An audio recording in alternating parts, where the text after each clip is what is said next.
fui deputado estadual por 2 vezes, deputado federal por 2 vezes, e hoje eu sou secretário da administração do governo de São Paulo.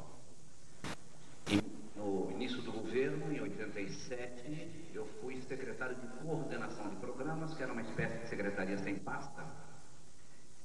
E o principal papel, a principal responsabilidade que eu tive naquele momento foi exatamente presidir a Comissão de Reforma Administrativa do Estado.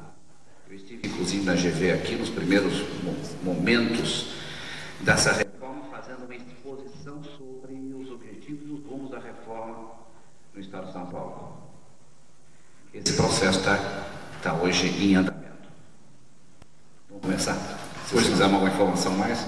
O seu papel, por favor, na candidatura Ulisses Guimarães. Eu não sou propriamente um assessor direto do presidente Ulisses Guimarães, do candidato Ulisses Guimarães, porque meu tempo não me permite fazer uma presença direta. Eu sou uma espécie de assessor dos assessores, no sentido em que nós discutimos, eu participo das discussões, eu ofereço toda uma gama de dados, de informações e de propostas a respeito exatamente da questão do Estado e da reforma administrativa, da condução do Estado.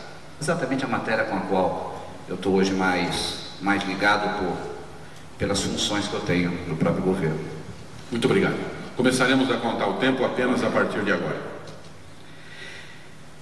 Eu acho que a primeira questão que a gente precisa ter, claro, é a origem dos problemas que nós temos hoje. Porque nós temos que colocar basicamente, o problema básico hoje no país é definir o papel do Estado. Que papel do Estado, o que nós queremos? Eu acho que é genérico todo mundo dizer que o Estado tem que ser aquele que promove, de alguma forma, é um elemento do desenvolvimento econômico do país e uma preocupação de governo ao lado do desenvolvimento econômico é a distribuição da renda. Eu acho que não tem ninguém nessa mesa, ninguém que vai divergir, nenhum dos candidatos que vai divergir quanto a isso. Mas no momento que a gente sai dessa afirmação genérica e nós caímos na questão efetiva, como é que você promove o desenvolvimento, como é que você distribui renda, a questão do Estado entra com uma questão extremamente importante e é uma discussão que está se dando hoje no Brasil. Mas é preciso que a gente tenha um pouco de clareza do porquê nós estamos hoje aqui e ao definir qual é o papel do Estado que nós queremos, nós precisamos ter claro também quais são as dificuldades que nós vamos encontrar pela frente, para não ficar num discurso vago, genérico, demagógico, que não pode avançar. Nós vivemos durante mais de 20 anos um processo autoritário, no qual se deu fundamentalmente uma aliança entre o sistema militar e a burocracia estatal, essa aliança a serviço de interesses privados. Quando eu digo a serviço de interesses privados, eu não estou me referindo a serviço da iniciativa privada no seu conjunto, não. Eu estou me referindo a interesses privados, particularistas, tanto no sentido de alguns grupos, alguns interesses econômicos particularistas, quanto alguns interesses econômicos corporativistas.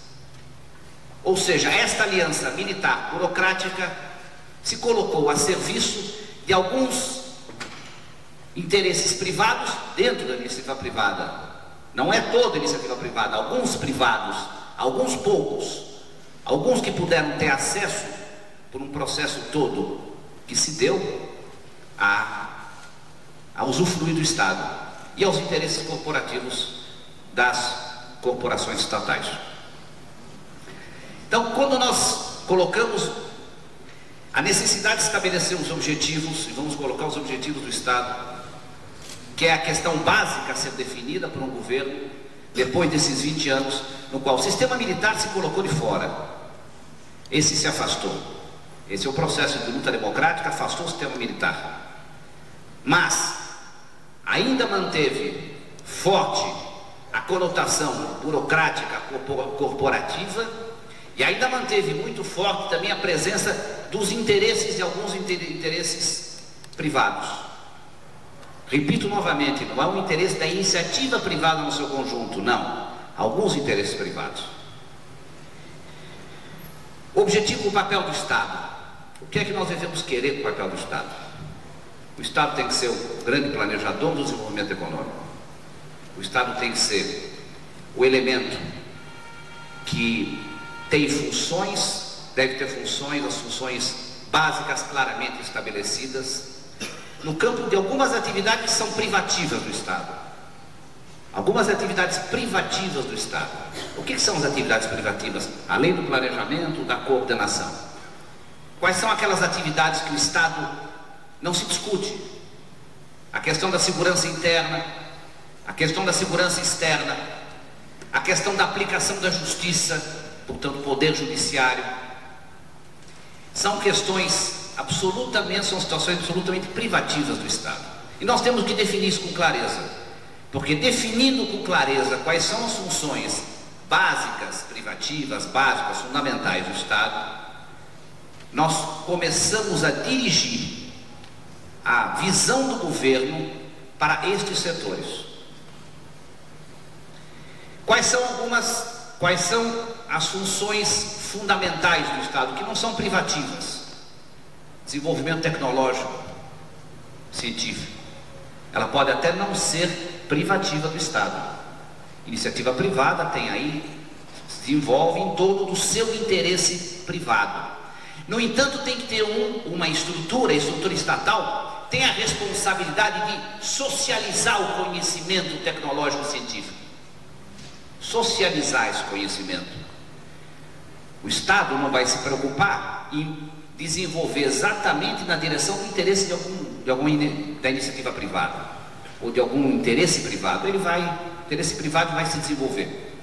A IBM deve ter os seus instrumentos de desenvolvimento, seus núcleos de pesquisa, enfim, as grandes empresas terão isso.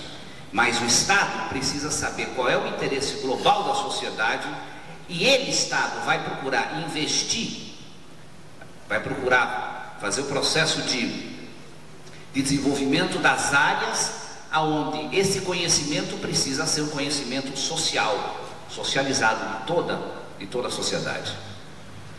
Alguns setores também não são privativos, mas são fundamentais à ação do Estado. Eu citaria o setor educacional e o setor de saúde. O setor educacional, porque obviamente a população, principalmente a população de baixa renda, não tem forma de acesso, como na área da saúde é a mesma coisa, não tem forma de acesso à educação e saúde se não for através da ação do Estado. Não há outra saída, e não há outra saída pela realidade brasileira. Nós estamos discutindo o papel do Estado na realidade brasileira. Nessa não há como. É claro que a iniciativa privada vai ter o seu papel complementar na área da educação, na área da saúde. No entanto, o Estado vai ter que prover isso. Então nós estabelecemos algumas áreas fundamentais.